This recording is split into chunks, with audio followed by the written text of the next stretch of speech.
今年苗栗縣宮田宮白沙屯媽祖進香，伫咧永暗11:55就要起駕咯。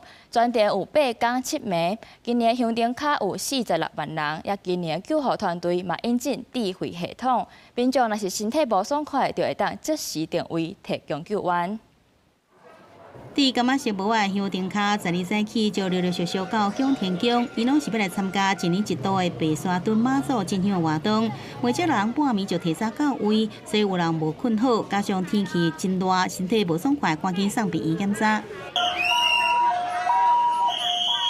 輕鬆啊，輕鬆哦，是昨攏無困好喲，健康。今年的白沙屯媽祖進香活動報名的香燈卡有46萬人，真濟人是頭一擺參加，有人提早來搭布棚休困，也有人是頭一擺來到現場，感受頭一天的氣氛。總是有地方可以休息啊，不然晚上沒有體力。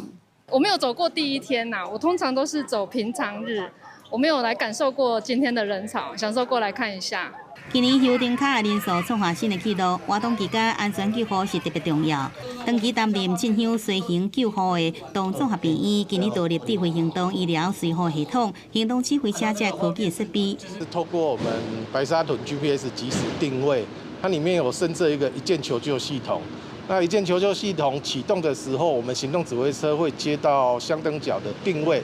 救護團隊講，這擺隨行有2台救護車、22台的巡邏救護汽車，輪流值班的醫師甲護理師志工有36人，救護志工50人。也希望香燈卡會使共同合作，在人真濟時陣讓出救護車的綠色通道，縮短救護時間。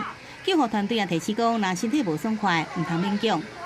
記者綜合報道。